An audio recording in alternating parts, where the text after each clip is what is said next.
नमस्कार।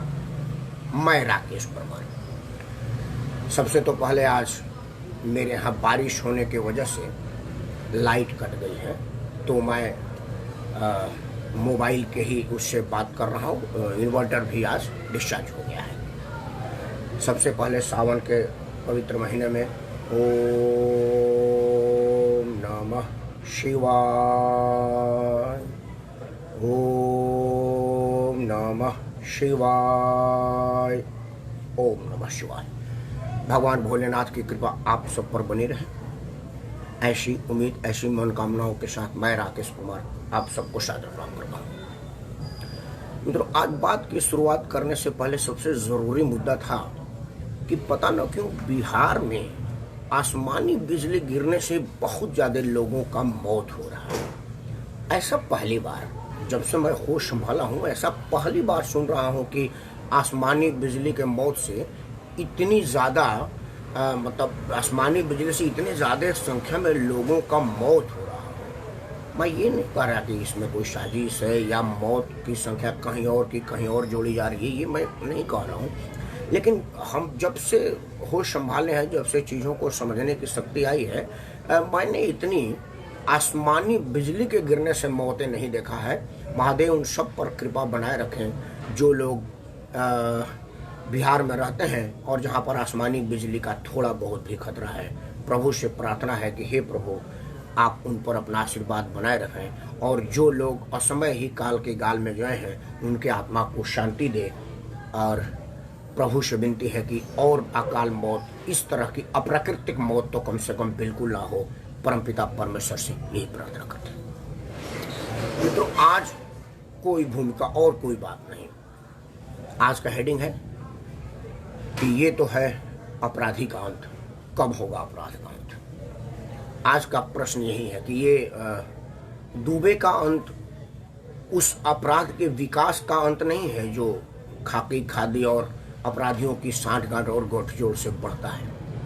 ये तो एक आदमी मरा, हालांकि इस एक आदमी के मरने पर कई तरह की कहानियां प्रदर्शित करने की कोशिश की जा रही है। कई लोग, कई तरह के जो भी बुद्धि वाले लोग हैं, जिनको ईश्वर ने बुद्धि नहीं दिया है, वो इसमें जाति एंगल ढूंढ रहे हैं, ये कि फलाना नहीं मरा, वो नहीं मरा। उनके लिए सिर्फ एक मिनट के लिए एक बात कह दूं कि विकास दुबे ने अब तक जितने लोगों की हत्या किया ना, 1990 से लेकर के आज तक, वो सब के सब ब्राह्मण ही थे, इंक्लूडेड उसका अपना चाचा, अपना चचेरा भाई था।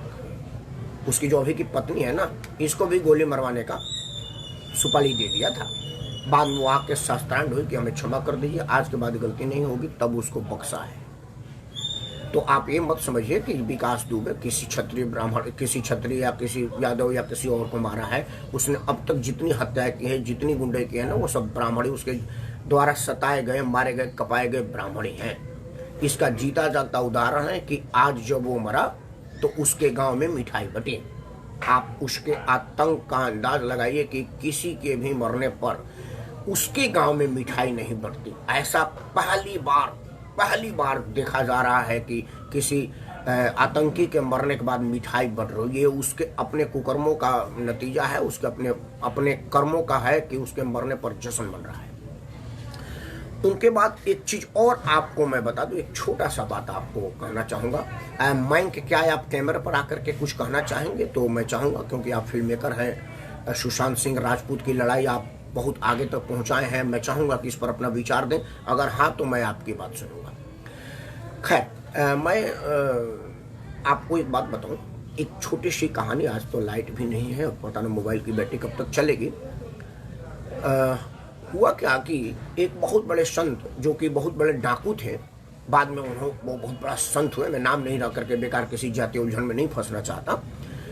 क्या हुआ कि वो एक संत को रोक लिए, तब वो डाकू थे। रुक भाई, संत उनका कोई, देखो तुम्हारे पास तो इतनी तामझाम है, इतनी व्यवस्था है, तुम शक्तिशाली हो, मैं तो कमजोर हूँ, मैं तुम्हारा कुछ नहीं करूंगा, बट मेरे प्रश्न का उत्तर दे दो। उन्होंने बोला कि भाई धौस में था कि अब तो ये हमारे गिरफ्त में है, क्या करेगा। उन्होंने बोला कि किसके लिए लूट रहे हो? तो बोला घर परिवार बाल बच्चा ये सब हमारा सुखी रहेगा इसी पैसे से। बोला अगर इसके जो पाप है उसका भागीदार कौन होगा? बोला वो भी बाल बच्चा परिवार सब होंगे, उस तो सब सबके हैं।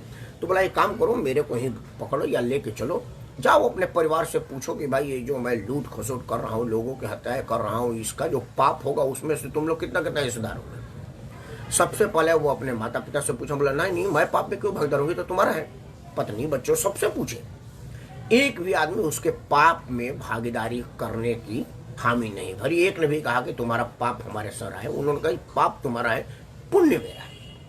आज सीधा सीधा दिखा कि जिस विकास दुबे के ध्वंस पर उसकी पत्नी नगर पालिका की नगर पंचायत की सदस्य है, प्रधानी थी, पूरे कानपुर में ऐंठ से घूमती रही होगी, आज उसने कहा कि मेरा कोई नाता नहीं है, मेरा कोई वास्ता नहीं है विकास दुबे से, चले जाओ यहाँ से, मैं उस आदमी का मुंह देखना नहीं चाहती। जिस माँ ने जन्म दिया, कहा जाता है कि पूत का पूत हो सकता है लेकिन माता कुमाता नहीं हो सकती। लेकिन जिस माँ ने जन्म दिया वो कहे कि मुझे उससे कोई मतलब नहीं, मैं तो मरा हुआ मुंह भी नहीं देखना चाहती, लाश उसका इधर मत लेके आना, मेरा घर पवित्र हो जाएगा। जिस पिता ने उसको जन्म दिया है, लालन पालन किया होगा, बढ़ाया होगा, क्योंकि विकास दुबे जन्मते तो गोली नहीं चलाने भाई, तो उसके पालन पोषण ये सब उसके पिता ने किया होगा। और वो पिता गरीब थे, उसका जो शुरुआती घर था वो टूटा फूटा था, वो तो ये पैसा कमाया वो तो गुंडा ही से कमाया है, वो गरीब ब्राह्मण थे। अपनी गरीबी में अपना पेट काट काट करके जिस आदमी का पालन पोषण किया होगा, वो कह रहा कि अगर मेरा बात मानता तो इस गति को नहीं करता। दीवार पे सर मारोगे तो सर फूटेगा ही फूटेगा। वो जिस रास्ते पर था वो सही अंजाम हो गया, मेरा उससे कोई मतलब नहीं है। माता पिता पत्नी भाई साला सरहद इस सब लोगों ने उसका लाश लेने से मना कर दिया। आप समझे कि जिस आदमी के आतंक से पूरा कानपुर हिला था, उसके अपने ही लोग मरने के बाद उसका नहीं हुआ। हर अपराधी को ये सोचना चाहिए, हर अपराधी को ये बात करनी चाहिए, हर अपराधी को ये विषय में सोचना चाहिए। अब एक विषय और आपको बताऊं, कई लोग जो उल जलूल बेबुद्धि वाले और सड़े हुए दिमाग के लोग हैं वो कह रहे हैं, कई लोग पढ़े लिखे विद्वान भी कह रहे हैं कि देखिए इसको गिरफ्तार किया जाता, इससे पूछताछ की जाती तो कई भेद निकलता। ये तो अखिलेश यादव ने तो बाकायदा ट्वीट करके किया है कि भाई गाड़ी इसलिए पलटी कि सरकार पलटने का खतरा था। अखिलेश जी बिल्कुल ठीक कह रहे हैं आपका कहना, आपका निजी अनुभव बता रहा है। आप 5 साल मुख्यमंत्री थे, अतीक अहमद अंसारी जैसे लोग आपके अपने मुख्यमंत्री काल में फले फूले। आपके अपने चचा तो अंसारी के यहाँ पूरे शास्त्रांडी हो गए थे कि भाई आजा हमारे पार्टी में मेरा उद्धार कर दे। अखिलेश जी, अतीक अहमद अंसारी, राजा भैया और भी कई तरह के जो लोग हैं जो कई बार जेल में भी रहे, कई बार बेल पर भी रहे, उनसे आपने कितना साठगांठ का पर्दाफाश किया। कृपया अगले ट्वीट में ये वीडियो जारी करिएगा कि इस सरकार को, हुकूमत को, प्रशासन को इन लोगों ने कितने लोगों का नाम बताया है। बिहार का एक मुसलमान है जिसका दाऊद इब्राहिम तक संबंध साबित हो चुका है, वो तो अभी जेल में ही है। उसने कितने लोगों का नाम रखा है, कितने लोगों के साठगांठ का पर्दाफाश किया है। क्या उसने अपने राजनीतिक आका का नाम लिया? अगर वो लोग नहीं लिए तो ये क्या अलग होता था? ये कोई आसमान से टपका था कि ये जाते नाम रख देता? आतंकी होता है, बदमाश होता है। वो अपने मतलब के लिए लोगों को मिसगाइड करता है, वो इधर उधर की बात करके लोगों को दिग्भ्रमित करता है। वो चाहता है कि लोग दिग्भ्रमित हों और वो मजे लें। जैसे आतंकवादी पकड़े जाते कहते हैं कि फलाने से संबंध था, फलाना संबंध था, ये संबंध था। आतंकवादी किसी के नहीं होते। ये बिल्कुल सही काम था, बिल्कुल फैसला ऑन द स्पॉट। ये मैं कल कहा था, कल अपने वीडियो में कहा था कि अब ये गिरफ्तार करने का नाटक हुआ, इसकी कुछ लोग इसको मदद करते और कर भी रहे थे। लेकिन यहाँ तो जोगी जी की सरकार है, सबका सोच का धत्ता बना दिया। सबके सोच के ऊपर योगी जी का सोच, उत्तर प्रदेश पुलिस बधाई की पात्र है। उन्होंने कहा कि तेरे से 4 कदम आगे हम सोचते हैं। तू अपराधी हो कितना सोच सकता है? तो हमारे पास तो संत का दिमाग है भाई, ठंडा दिमाग से सोच रहे हैं। वो जेल अब कोर्ट में जाता, जेल होती उसकी, क्योंकि बेल होने में टाइम लगता। उसके बाद मैंने जैसे कल कहा था कि वो सारा अपराध स्वीकार कर लेता, कोर्ट में जाकर मुकर जाता। अब कोर्ट कहते कि भाई विटनेस ले आओ कि सब लोगों को मारा हो, वो सारे सबूत तैयार कर तक मैं फरीदाबाद में था, बलिया में था, फलाना में था, बनारस में था, बोम्बा देवी के यहाँ गया था, वैष्णो देवी के यहाँ, वो सब डॉक्यूमेंट तैयार हो जाते हैं। हम सब लोग जानते हैं फेक डॉक्यूमेंट बनाने के लिए हमारे पास पूरी फौज है। उसके बाद वो बाहर आता, अब उसका आतंक 1000 गुना ज़्यादा हो जाता। लोगों को कहता कि मैंने थाने में दर्जा प्राप्त मंत्री को मारा, मेरा कुछ नहीं हुआ। हमने अपने घर के सामने एसओ, सीओ, सब इंस्पेक्टर और कई पुलिस वालों के टांग काट दिया, गोली मार दिया, जो चाहो का कुछ नहीं हुआ। अब मेरा रेट बढ़ गया है, अब आप 1000 गुना ज़्यादा दीजिए, क्योंकि अब मैं दर्जा प्राप्त आतंकवादी हो चुका हूं, क्योंकि मेरे आतंक से उत्तर प्रदेश का प्रशासन हिल चुका है। मैंने वह वर्दी पुलिस वालों को काट दिया अपने दरवाजे पर। उसके बाद वो फिर घूमता रहता, उसका कुछ नहीं होता, क्योंकि हमारी जुडिशरी सिस्टम पर भी विचार करने की आवश्यकता है। कानून बंधा है, उस पर पट्टी बंधी हुई है, लेकिन इन्हीं सब पट्टी बंधे हुए से जो लोग छूट जाते हैं, इनकाउंटर का उसी लिए तो बनाया गया है। आज कुछ लोग चर्चा कर रहे हैं, मैं भी थोड़ा बहुत कानून का विद्यार्थी हूँ, इनकाउंटर शब्द किसी संविधान के पन्ने में नहीं, लोग संविधान का पन्ना पलट रहे हैं। मैंने भी कुछ कानून का पन्ना पलटा। मर्डर करना भी मैंने किसी पन्ने में नहीं देखा कि आप किसी को गोली मार दीजिए। छिनताई करना भी मैंने किसी पन्ने पर नहीं देखा कि किसी का छिनताई कर दे, किसी लड़की का बलात्कार कर दीजिए, किसी को आतंकित करे, ये भी किसी संविधान में नहीं लिखा कि धारा फलना के अंतर्गत आपको छूट है कि आप किसी को गोली मार दे, किसी का धन लूट ले, किसी का जमीन कब्जा कर ले, किसी की बीवी बेटी बहू बेटी को बेइज्जत कर दे, किसी पुलिस वाले को वाह वर्दी अपने घर में काट दे। ऐसा तो भी नहीं है। तो अगर ये नहीं है तो फिर ये है। आप सोचिए तो सही, हमारे विद्वान संविधान निर्माताओं को नहीं लगा कि हम इतने विभत्स स्थिति में हो जाएंगे कि वाह वर्दी पुलिस वाले को काट देंगे। तो जब वो ये लिखना भूल गए तो ये भी लिखना भूल गए कि गोली मार देंगे। ये हुई है, इस वजह से हुई है क्योंकि क्रिया का प्रतिक्रिया होता है। तो आप इसमें बहुत दिमाग मत लगाइए। अगर आप कह रहे हैं कि संविधान के किसी पन्ने में, आईपीसी में, सीआरपीसी में कहीं भी इनकाउंटर जैसा शब्द ना लिखा है, ये तो हत्या है, बिल्कुल ठीक है, बिल्कुल नहीं लिखा है। मैं भी थोड़ी बहुत कानून का जानकार हूँ, नहीं लिखा है। लेकिन क्या आप ये बताएंगे कि सीआरपीसी में, आईपीसी में कहीं लिखा है कि किसी को गोली मार दें? कि लिखा है कि गोली मारिए? नहीं ना, गोली मारने की सजा लिखी गई है तो गोली मारने की सजा फांसी है, इनकाउंटर भी तो है। इन बातों को अब बहस का हिस्सा ना बना करके जो व्यापक और बड़ा बहस है उस पर चर्चा किया जाए। ये तो इसलिए बताया कि जो आज दिन भर अपने अपने मन से फेसबुक पर चलता रहा, अपने अपने मन से सब कुछ चलता रहा, उनमें उन लोगों को जवाब दिया कि इस अपराधी का अंत बिल्कुल हो गया। लेकिन अब बड़ी बात, अपराधी का अंत हुआ ठीक है, अपराध का अंत कब होगा? क्योंकि ये दुबे का विकास 2 दिन में तो हुआ नहीं। किसी भी अपराधी का विकास 2 दिन में नहीं होता। पहले वो छोटी मोटी चोरी बलात्कारी छिनताई करता है, उसको प्रश्रय मिलता जाता है तो उसका मन बढ़ता है, फिर वो बड़ा करता है, फिर वो बड़ा करता है, फिर बाद में वो बम धमाके करने लगता है। आज दुबे के खासम खास के हाथ से जिंदा बम बरामद हुआ है। ये बताइए कि क्या ये 2 दिन का अंदर का काम है? इस दुबे का विकास 2 दिन में है कि वो बम बनाने लगा, पुलिस को जिंदा जलाने का साजिश करने लगा, अपना पूरा साम्राज्य इकट्ठा कर लिए। ये 2 दिन का मामला है। अगर ये नहीं है तो फिर दोषी वो लोग भी हैं जो लोग इस दुबे का विकास यहाँ तक ये कि वो जब चाहे पुलिस वाले को गोली मारते। सुनने में आ रहा है कि जो पुलिस वाले ने इसको टिप दिया था, जो वहाँ का एसओ था, उस पर राइफल तान दिया था। अब राइफल तान दिया था तो उसके आतंक का समझे कि उसने उस पर पिस्टल क्यों नहीं चला दिया, क्यों नहीं गोली मारा? इसलिए कि उसको संरक्षक प्राप्त था। मित्रों, जब तक संरक्षण देने वालों का खात्मा नहीं होगा, उस नेक्सस को नहीं तोड़ा जाएगा, तब तक ये एक विकास थोड़ी है। तो कई तरह के, पूरा उत्तर प्रदेश, पूरा देश ऐसे कई विकासों से भरा पड़ा है। आप कब तक लोगों को मारते रहेंगे, लोगों को खत्म करते रहेंगे? 130 करोड़ में तो बहुत सारे ऐसे लोग हैं जो जिंदा आतंकी हैं, जिनसे पूरे देश आतंकित है। कई लोगों से तो देखा नहीं है और लोग उनके नाम से आतंकित है। इस तरह की किसी गतिविधियों को अगर हम सब लोग बढ़िया से विचार करेंगे और ये चुनावी मुद्दा बनाएंगे, उस सरकारों पर दबाव बनाएंगे कि भाई देखिए, आप भी मतलब की चीज़ पर आकर के वोट मांगते हैं कि मैं आपके आरक्षण लागू कर दूंगा, मैं आपका नकल अध्यादेश बंद करा दूंगा, या आपके फलाने वाले केस को ख़त्म करा दूंगा, आपका फलाना वाला इशू, आप बेमतलब की बात करते हैं। आप इस पर बात नहीं कर देंगे कि मैं दुबे जैसों का विकास रोक दूंगा। इस पर कोई बात नहीं करता। सबसे मजे की बात है कि बयान उस सब लोग देते हैं जिन लोगों ने चंबल के डाकू को चुनाव में टिकट दिया था। वो लोग देते हैं जो लोगों ने नारा लगाया था कि चढ़ गुंडे के छाती पर मोहर मार दे हाथी पर। ये वो लोग बयान दे रहे हैं कि ये गलत हो रहा है। ये वो लोग बयान दे रहे हैं जो जिनके नेता लोग इसके दरवाजे पर दरवाजा चाटने चूमने गए थे कि हे प्रभु, आपका सहारा है, आपका आसरा, हमारा मदद करिए। इन सब बातों पर जब तक खुल के जनता बात नहीं करेगी, जनता विचार नहीं करेगी, तब तक इन सब जैसे अपराधी पनपते रहेंगे और समाज चुपचाप डर के माहौल में अपने आप को कोसता रहेगा कि मैंने कैसे हुकूमत बनाए, हमने कैसा शासन बनाया है जो गुंडों के सामने नतमस्तक है।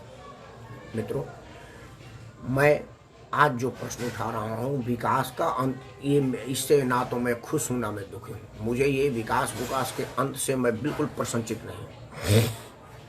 मैं प्रसन्नचित होऊंगा आतंक का विकास रुकेगा तब।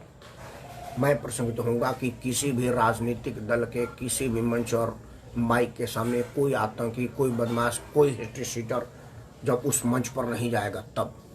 मैं खुश होऊंगा कि जब पता चलेगा कि मेरे बलिया जिला में अब कोई छिनताई का एक भी केस दर्ज नहीं हुआ, एक भी बलात्कार, चोरी, डकैती, बदमाशी का केस दर्ज नहीं हुआ। और मैं खुश होऊंगा तब जब जा करके मुझे पता चलेगा कि भाई कोई बदमाश पकड़ा गया तो उसके लिए जनप्रतिनिधि के प्रतिनिधि और उभरते हुए प्रतिनिधि का दावा करने वाले प्रतिनिधियों में से किसी ने कोई थाने में फोन नहीं किया। मैं तब खुश होऊंगा। मैं तब खुश होऊंगा जब कोई पुलिस वाला स्वयं ही अपने ही थाने की दलाली किसी आतंकी के साथ नहीं करेगा तब।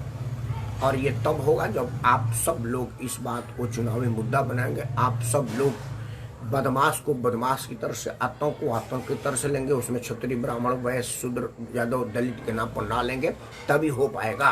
क्योंकि जैसे कुछ लोग आ रहे हैं कि जी ये कई आज फेसबुक है कि ये पंडित जी था तो फलाना वाला कब जाएंगे, नहीं, वो भी जाएगा।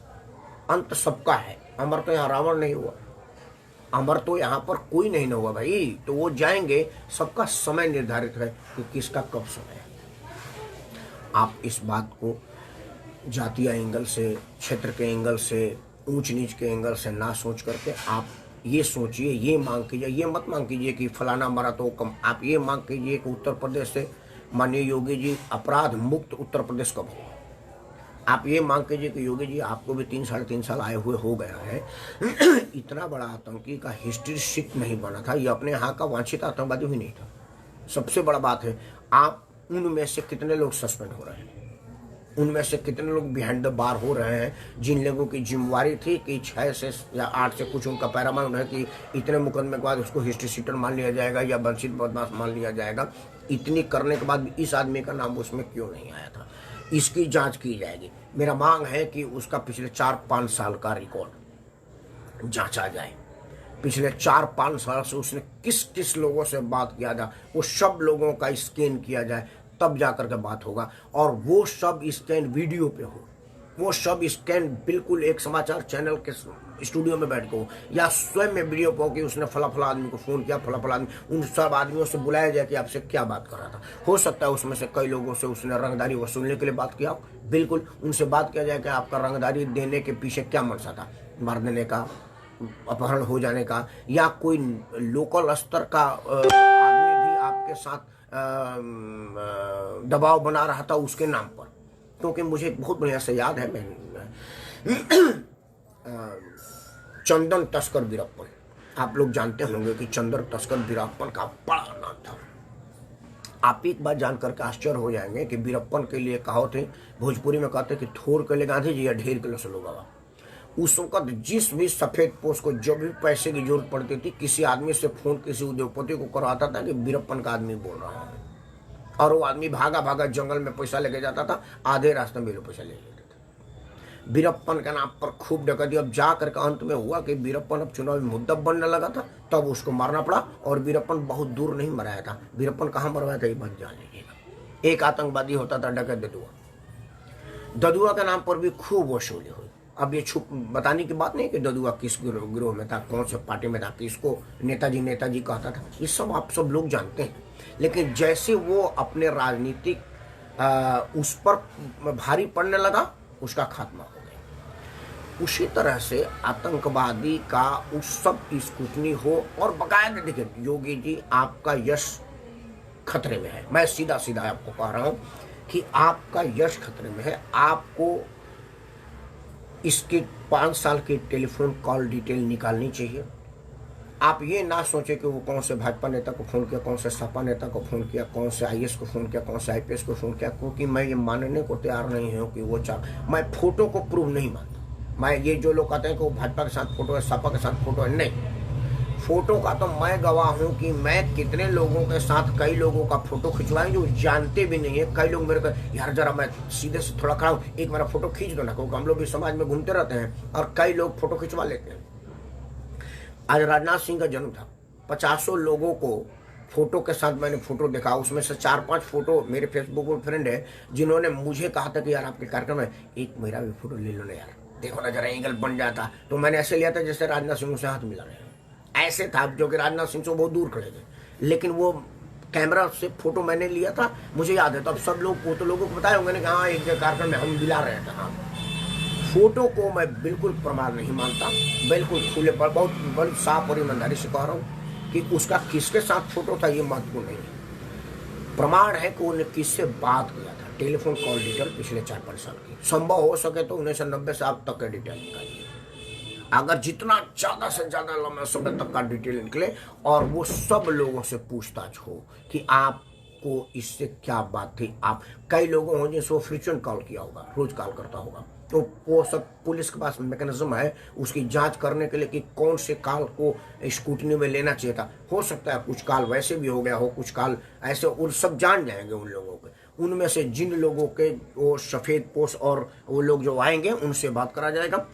अभिषेक, हाँ शुभ आशीर्वाद, आपके यहाँ भी लाइट नहीं है? हाँ, हम दोनों आदमी एक ही कॉलोनी में रहते हैं। आज तो लाइट, बारिश होने के बाद अपने यहाँ तो लाइट आती नहीं है।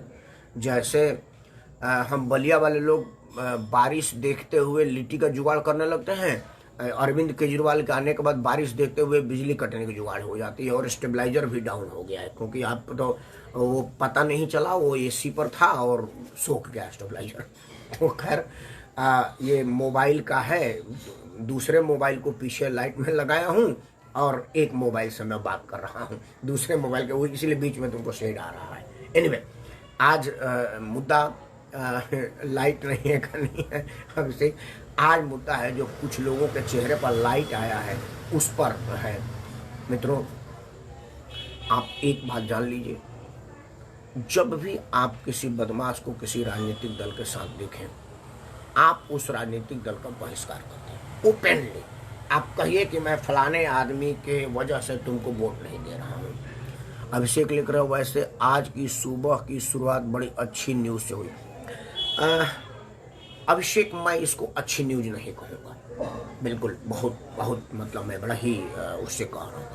अच्छा न्यूज़ तो ये होता कि ये पकड़ा गया था, ये अदालत के सामने जाता, अदालत में पुलिस सबूत के साथ इसको कठोरतम सज़ा सुनाई देती और ये इसको इंट्रोगेट किया जाता और इसके संबंधों को खंगाला जाता और वो सारे संबंध वाले लोग, इसके संबंधी लोग भी जेल जाते इसके साथ और अपने अपने हिस्से का सजा पाते, तब जा करके होता कि हुआ। क्योंकि देखिए, हम लोग कानून के मानने वाले लोग हैं।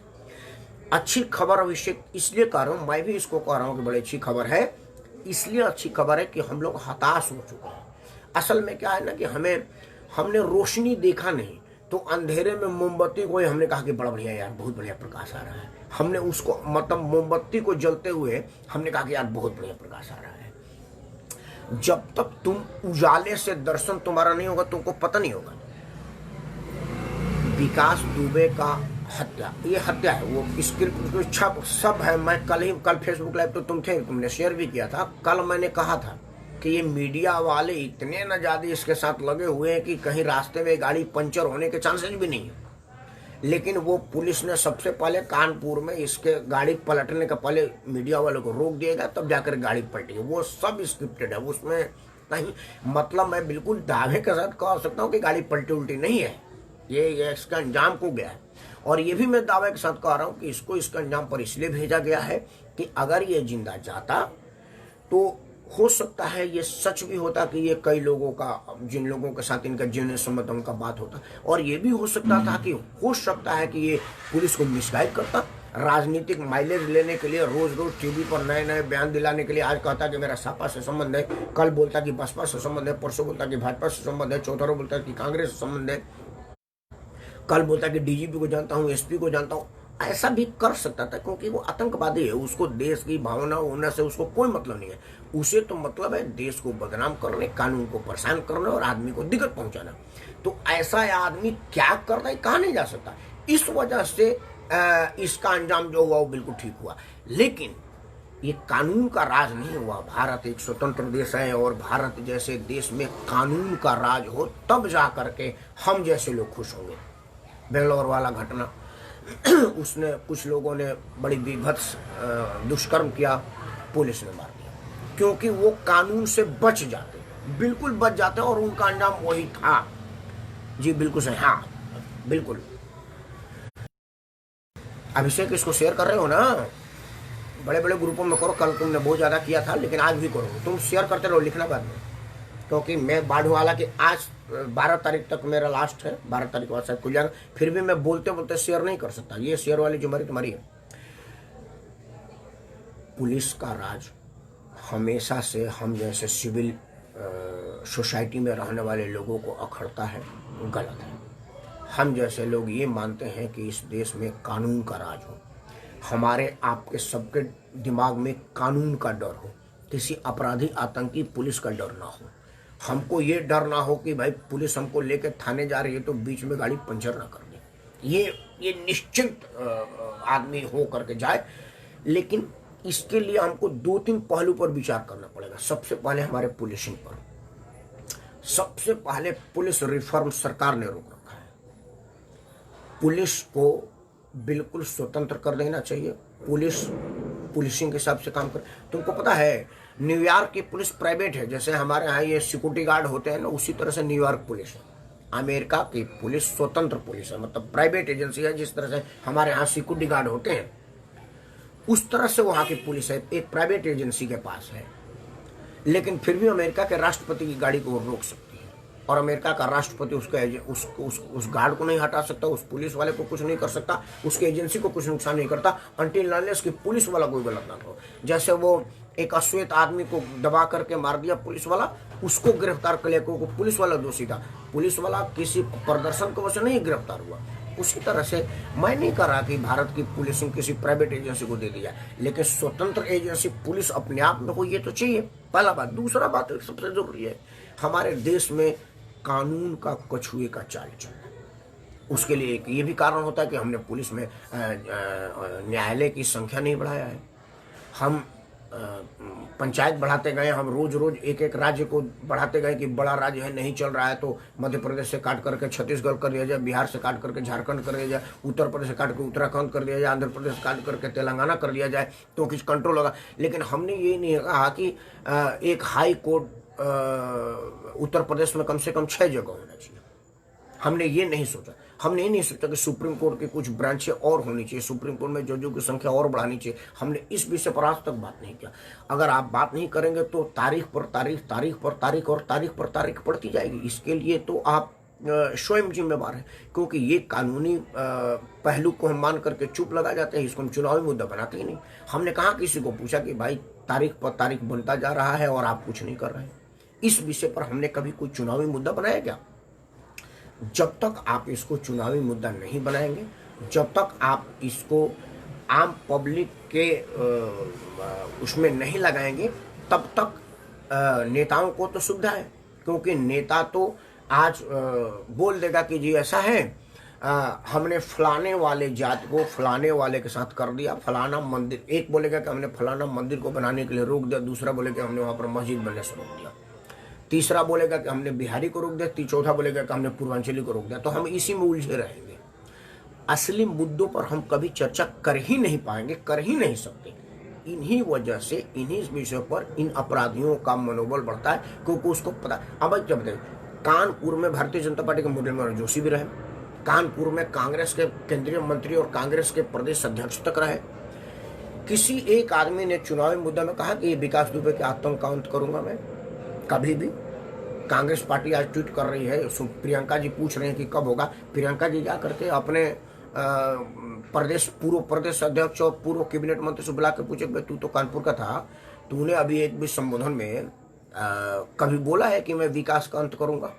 तूने कभी विधानसभा में, लोकसभा में ये प्रश्न उठाया है कि मैं कानपुर से आता हूं, यहाँ पर एक आतंकवादी है जिसका आतंक पूरे कानपुर में छाया हुआ है? ये पूछना चाहिए था। भारतीय जनता पार्टी को पूछना था मुरली मनोहर जोशी से कि 5 साल, खैर जोशी जी तो कानपुर में गए नहीं, तो वो शायद कम दोषी हैं क्योंकि उनको पता नहीं होगा कि कानपुर में कोई विकास दुबे था, क्योंकि वो जोशी जी का तो चुनाव जीतते हैं उसके बाद जाते नहीं। वो इलाहाबाद से भी हुआ, वो बनारस से भी हुई है, ये से भी यही हुआ, तो उनकी तो खैर बात छोड़ दीजिए। लेकिन कोई और लोग ये बात किए क्या, जब तक आप ये नहीं करेंगे तब तक इस तरह के आतंकी फलते फूलते रहेंगे, सरकारी संरक्षण में फलते फूलते रहेंगे, पुलिस के संरक्षण में फलते फूलते रहेंगे, और उनका अंत तब होगा जब उनका आतंक से कई लोग अपना जीवन लीला समाप्त कर चुके होंगे। मित्रों, आज एक ही बात के साथ मैं अपनी बात समाप्त करना चाहूँगा। विकास का मरना, विकास का हत्या हुआ, इनकाउंटर हुआ, पुलिस की कहानी सही है कि मैं जो कर रहा हूँ वो सही है, मैं इस पर जा ही नहीं रहा हूँ, क्योंकि विकास का मरना मेरे लिए कोई मैटर ही नहीं है। मेरे लिए मैटर है विकास दुबे जैसे लोगों का विकास मर जाए, दुबे जैसे आतंकियों का विकास देश में जिस दिन मर जाएगा वो दिन मेरे लिए खुशी होगी। और दूसरा सबसे बड़ी बात है कि मैं नहीं चाहता कि इस देश में, इस राज्य में, पूरे भारतवर्ष में पुलिस का राज हो। नहीं, मैं डरूं, आप डरें तो कानून से डरें, पुलिस से ना डरें। पुलिस और हम बिल्कुल एक हैं, तभी जा करके इस देश में अमन चैन बन पाएगा, और तभी जा करके लोग आपसी संबंध को मजबूत कर पाएंगे। नहीं तो आज इस दुबे का विकास हुआ है, कल किसी और दुबे का विकास होगा, और कुछ जो विकास विकसित कर चुके हैं उनका आतंक रहेगा। जब तक ये खत्म ना होगा अपराध का अंत, तब तक नहीं हो रहा है विकास का अंत। इन्हीं शब्दों के साथ मैं परमपिता परमेश्वर से प्रार्थना करता हूँ कि वो जो जितने पुलिस वाले मारे गए हैं, आज उनके रूह को शांति मिली होगी, उनके आत्मा को प्रसन्नता मिला होगा कि जिसने मुझे इस निरसंग हत्या के माध्यम से हमारा मौत के घाट उतारा है, वो भी उसी रास्ते से नरकलोक को गया हुआ है। उनको ज़रूर थोड़ी बहुत शांति हुई होगी, लेकिन मैं शांति नहीं हूँ, मैं खुश नहीं हूँ, मैं संतुष्ट नहीं हूँ। मेरी संतुष्टि तब होगी जब इस देश में कानून का राज होगा और दुबे जैसे सभी लोगों का विकास का नाश होगा। इन्हीं शब्दों के साथ मैं राकेश परमार आप सबको सादर प्रणाम करता हूँ। जय हिंद, वंदे मातरम।